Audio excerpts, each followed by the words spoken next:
Bonjour, je vais vous montrer dans cette nouvelle vidéo comment je suis arrivé à faire ça. Donc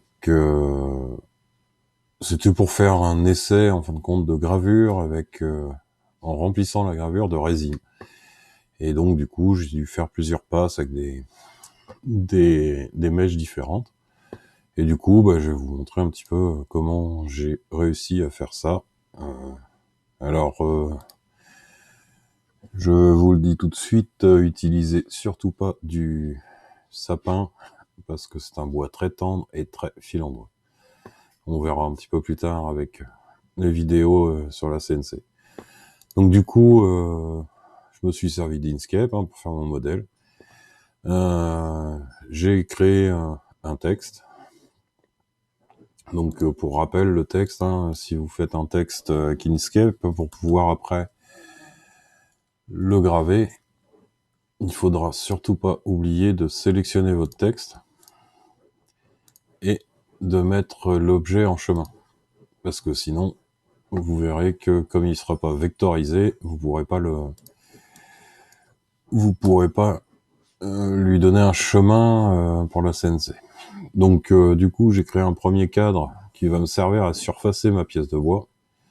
Un deuxième cadre qui sera ma coupure, enfin ma découpe.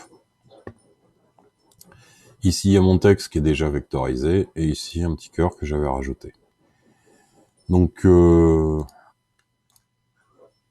voilà, ça c'était pour vous montrer un petit peu la partie Inkscape. Peut-être que je reviendrai un petit peu plus sur Inkscape, mais bon, c'était juste pour vous montrer déjà comment j'ai procédé. C'est assez simple, Inkscape, c'est intuitif, je trouve, quand on commence à le maîtriser. Donc voilà. Après, pour pouvoir créer mes chemins, j'utilise Crabscam, je sais pas si ça se dit comme ça. C'est un outil en ligne qui a été créé par, on va regarder tout de suite sur GitHub, par MKRapset. Je me sers de ça, je le trouve très pratique pour faire des petits, des petites gravures assez rapides. Donc je vais ouvrir le projet que j'avais créé. Donc voilà, c'est pour vous montrer un petit peu la config après que j'ai utilisé. Donc ça c'est mon premier surfaçage. C'est pour que ma pièce soit bien plate. Et je voulais surtout que le bois soit bien lisse. Bon, comme vous allez le voir, c'est pas vraiment le résultat que j'ai eu, mais bon, au final, j'ai réussi à avoir ce que je voulais. Donc là, je viens creuser, du coup. J'utilise une fraise de 19, c'est une fraise que j'utilise sur ma défonceuse habituellement. Là, je l'ai montée, donc c'est une fraise avec une queue de 8 qui est montée sur la CNC sur un ER11. J'ai acheté le petit kit qui fait de 3 mm jusqu'à 8 mm. Je creuse de 0,25 à chaque passe. Une vitesse de 600. Je pense que j'aurais pu augmenter, mais bon. J'ai joué à sécurité. Je descends à 400 en rampe. Je plonge pas direct, je descends en rampe, dans le sens des aiguilles d'une montre.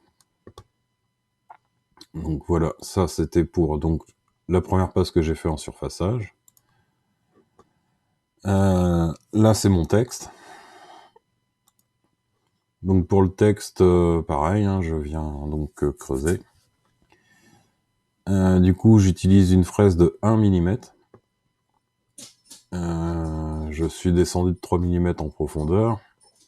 Ça, c'est la hauteur de secours, c'est-à-dire là où il remonte à chaque fois qu'il ressort. J'ai fait des passes de 0,55. C'était une erreur de frappe. À la base, je voulais 0,50, mais bon, c'était 0,55. C'est très bien passé. J'avance à 500 et je descends à 400, toujours en rampe.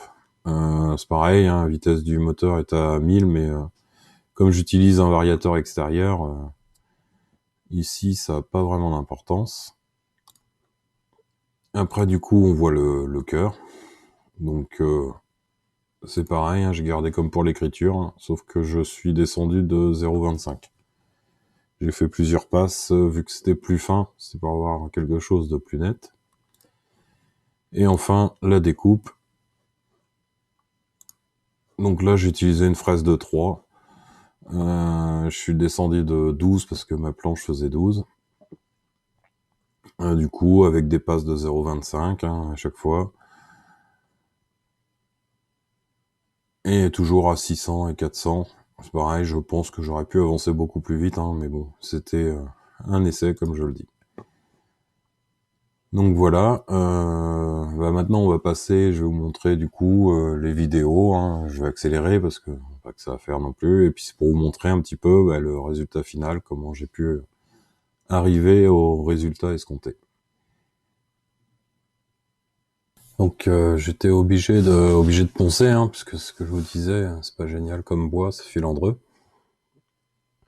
Après, je remplis de résine. Donc c'est de la résine époxy, c'est de la résine colle. L'avantage c'est que sèche très vite. Par contre, vous faites pas avoir comme moi, c'est qu'il aurait fallu que je fasse ligne par ligne. Parce que quand j'ai gratté, ça avait commencé déjà à prendre, on le voit en haut, au tout début. Donc je l'ai appliqué, j'enlève le plus gros, et après je gratte pour vraiment laisser que ce que j'ai besoin. Donc on peut bien le voir, ça avait commencé à prendre en haut. Mais bon, ça a été quand même.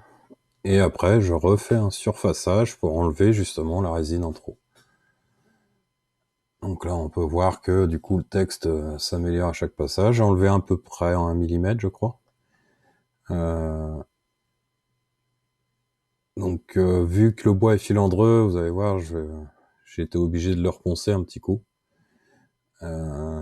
C'était vraiment pas un bon choix. Je me disais qu'un bois tendre allait être plus facile à travailler. Finalement, c'est pas ce qu'il y a de mieux. Donc là, on voit, j'ai fini. Du coup, je viens enlever ma plaque et puis je vais vous montrer un petit peu ce que ça donne. On va voir que la finition n'est pas non plus super. Donc voilà, on voit bien que comme c'est filandreux, ça fait pas un rendu super lisse, donc j'ai été obligé de le reponcer pour réussir à arriver au résultat. Donc voilà, une fois poncé, ce que ça donne.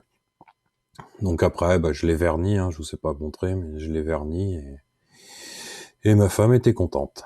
C'est le principal. Donc voilà, n'hésitez pas à mettre un petit j'aime ou à vous abonner si la chaîne vous plaît. Allez, je vous souhaite une bonne journée et une prochaine vidéo.